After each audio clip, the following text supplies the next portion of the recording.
Churches were not the only institutions affected by the Nazi rise to power. The new ideology also shaped cultural life: music, literature, visual art. This fact would have profound implications on the development of the Scholls, whose keen sense of aesthetic and moral beauty would begin to contradict their allegiance to the state. To discuss this uneasy tension between art and the regime, I'd like to welcome to the podium Dr. Anicia Chung Timberlake, Associate Professor of Musicology at the Peabody Institute. Thank you, Andrew. It's well known that the goals of Nazi propaganda were to perform the following tasks, all of which have to do with the ultimate goal of mobilization for war. First, removing internal differences in favor of forging a national community. Second, establishing trust in leadership. And third, dehumanizing people seen to be outsiders. Music in particular was used for two of these goals: forging a national community and dehumanizing outsiders. And I'll speak first about the historical roots of the first goal. Music was seen as a particularly potent site for national identity because of the centrality of classical music to German national identity in the past. The foundations of this way of thinking had been laid a century before. In the 19th century, German thinkers had placed a great deal of importance on music as the art in which Germans excelled. German composers were said to be at the forefront of musical progress, specifically in the fields of harmony and form. And for those musicians in the room, we're thinking here about Beethoven, Brahms, Wagner, etc. Their innovations were cast as pushing forward principles that were universal, but which were also specifically products of German thought. So, through this rhetorical sleight of hand, the German became the universal. What was more, the universal was said to be ineffable. Its meaning couldn't be tied down in words. This was true of instrumental music because of that music's autonomy from the world. But interestingly, Wagner had also mobilized the same line of thought by saying that his total work of art, or Gesamtkunstwerk, would unite all the media in expressing the ineffable. And thus, in the 19th century, Germanness became linked through the art of music with a particular depth of soul. It was music that provided German culture, that proved German culture was more universal, more natural, and also more significant. So what I'm saying here is that the roots of a kind of cultural supremacy were laid in the 19th century and laid through music. In the Nazi era, propagandists built on these existing myths about German music in their efforts to use music for propaganda. And a central example I'll focus on in these brief remarks is the exhibition on degenerate music of 1938 in Düsseldorf. And this is modeled after the 1937 exhibition of so-called degenerate art. And but there was a crucial difference which will come back, which is that the exhibition on degenerate music was organized not by the Ministry for Propaganda, but rather by an individual, the publicist, theater manager, and party official named Hans Severus Ziegler. So this is an exhibition of banned works by primarily Jewish and communist composers, and also some representatives of modernist, so dissident, forward-thinking, and new music. And some key names here involve Arnold Schoenberg, Igor Stravinsky, Paul Hindemith, Anton Webern, and Ernst Krenek. So the goal of this exhibition is to showcase through music what is considered to be un-German, and therefore, by extension, to reinforce the links between certain sounds and Germanness, so to establish again which musics were German. And this is an exhibition of music that features biographies of composers who have been banned, but also booths at which people can listen to the music. So in some ways, it does, in fact, reinforce those musics that are meant to be banned. So I'll draw out a few aspects of this exhibition. The first is the word degenerate itself, which says not only that the music is undesirable, but rather that it harms the body politic in a certain way. It basically contributes to physical rot. So there are really strong connotations here with ideas of racial purity and racial mixing. So the word itself has a sort of a race basis. And there's evidence, it's easy to see this in just the marketing materials for this exhibition itself. And the poster is a very, very well-known image, which I encourage you to Google. It features a heavily racialized caricature of a black man playing a saxophone. The figure has exaggerated, stereotyped facial features and an earring. He's dressed in a suit, a top hat, and white gloves, so essentially minstrel dress. He's also wearing a Star of David pin. So in other words, this image conflates blackness and Jewishness and indicates that both can be found in jazz, a music which represents both a kind of primitivism to the Nazis, but also a kind of unhealthy modernity. So all racialized others are completed in this image. The brochure for the exhibition made even more explicit some links between particular musical sounds and anti-Germanness. And I'll present here 3 examples, all of which claim that true German music is, again, universal, so true to the 19th century roots of this discourse, but also that true Germanness comes from the past. And I'll read here again 3 examples.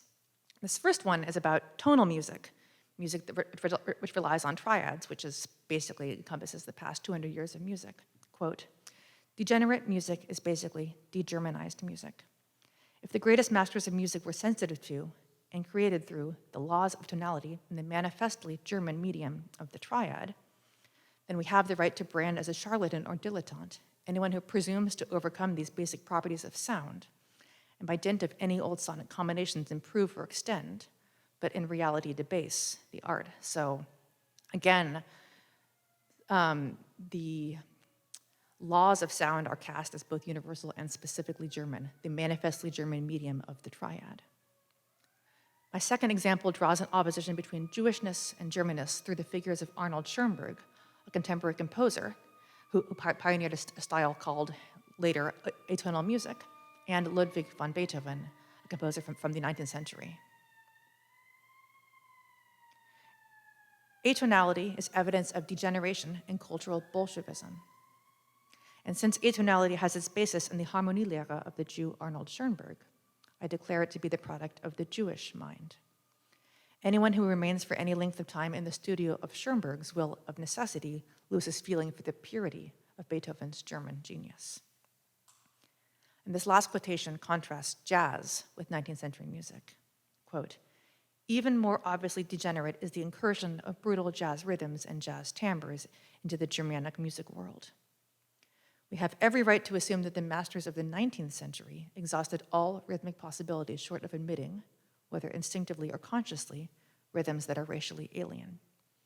So taken all together, these 3 quotations claim, again, that the classical music of the past and Germanness are linked, and that Germanness and music are also universal. All others are cast as dangerous. So this brings us to the topic of today, which is resistance. Given the totalizing ways in which musical sounds themselves were constructed as German or anti-German, universal or other, what were the ways in which music could also provide a site of resistance?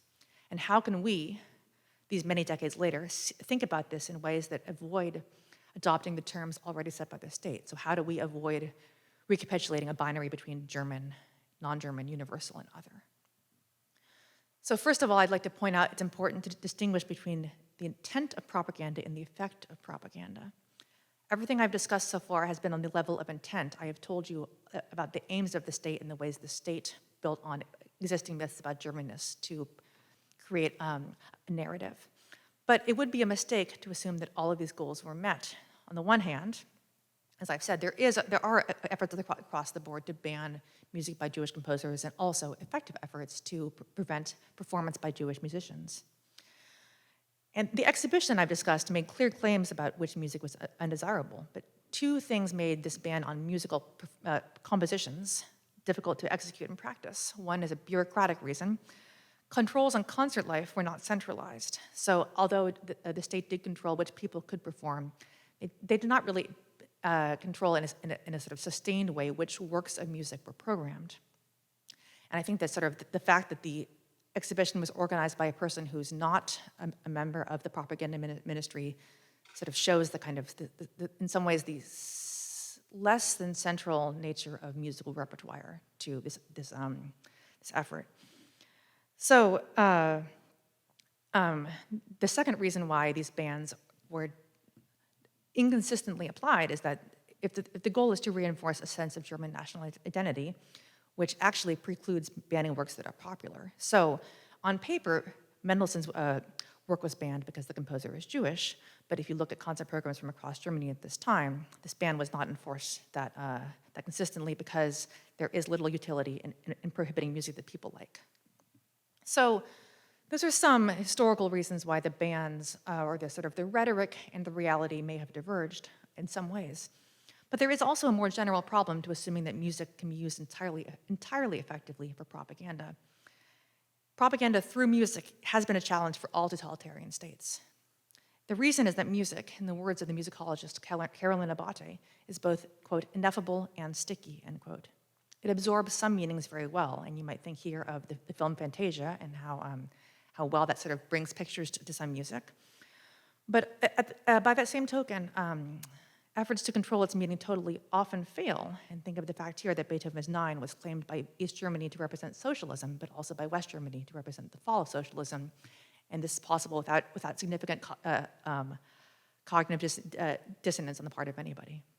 So what I'm saying here is that the same music can be experienced in radically different ways.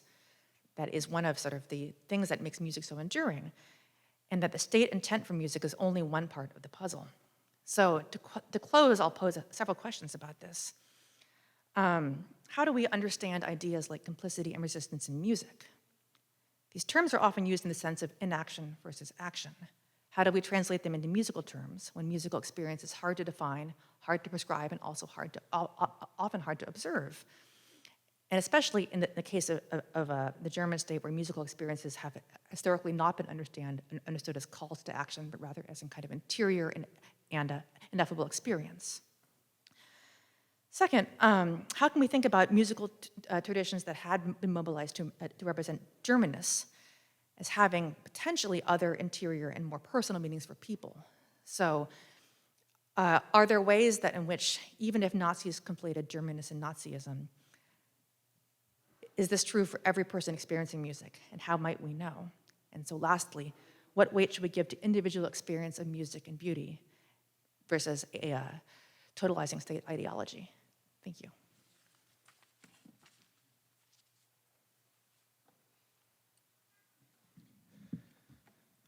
Thank you, Dr. Timberlake. Both Hans and Sophie Scholl were deeply invested in artistic life. Both were avid readers and concert goers, while Sophie was also a talented illustrator. It's not surprising then that some of their first conflicts with official ideology regarded its crass repression of culture. Hans was reprimanded by his superiors in the Hitler Youth, when he was still in it, for singing Russian and Norwegian folk songs, a musical manifestation of the racism ubiquitous at the time. Likewise, he was prevented from reading the work of his favorite author, Stefan Zweig, on the basis that Zweig was a Jew.